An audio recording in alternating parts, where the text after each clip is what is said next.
Hello everyone, I am Dr. Devanshi. Welcome to my channel. We are studying new remedy, Abies canadensis. It is one of the remarkable remedy in the treatment of chronic gastric affection and uterine disorder. Abies canadensis ને આપણે clinically ક્યાં આપી શકીએ તો ઇન્ડાઇજેશનની કમ્પ્લેનમાં, liver ડિસઓર્ડરમાં અને યુટેરાઇન ડિસઓર્ડરમાં. એબિસ કેનાડેન્સિસની સ્પીયર of action છે stomach પર, lungs પર, હાર્ટ પર અને યુટ્રસ પર. અને એ શું પ્રોડ્યુસ કરે છે? Cataract condition of stomach.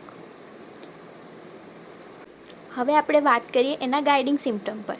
તો great debility with strong desire to lie down and rest most of the time, કે એને આખો દિવસ સૂઈ રહેવાનું અને ડેબિલિટીની કારણે આરામ કરવાનું ગમે છે. Hungry, faint feeling at the epigastrium, great appetite, even tendency to eat far beyond the capacity for digestion, કે એની કેપેસિટી બહારનું ખવાઈ જાય છે, પછી શું થશે? પેટમાં દુખાવો થશે, પેટ ફૂલી જશે, પાલ્પિટેશન ઓફ હાર્ટ થશે.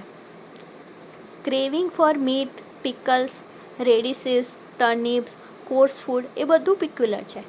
ચીલીનેસ is very characteristic, especially when associated with peculiar cravings and prostration.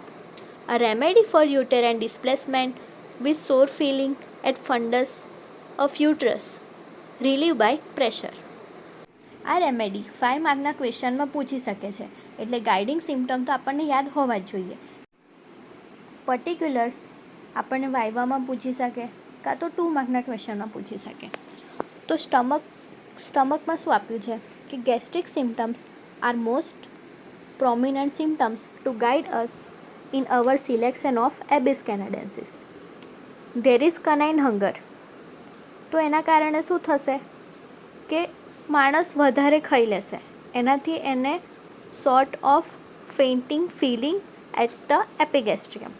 The patient does not know how much he eats and very often there is excessive loading of stomach which causes distension of stomach and abdomen with severe palpitation, કે માણસ જાણતું નથી કે કેટલું ખાઈ રહ્યું છે, એની ભૂખ પ્રમાણે વધારે ખાશે, પછી પેટ ફૂલી જશે અને એના કારણે એને દુખાવો થશે, ઇનડાઇજેશનની તકલીફ થશે અને પાલ્પિટેશન ઓફ હાર્ટ થશે.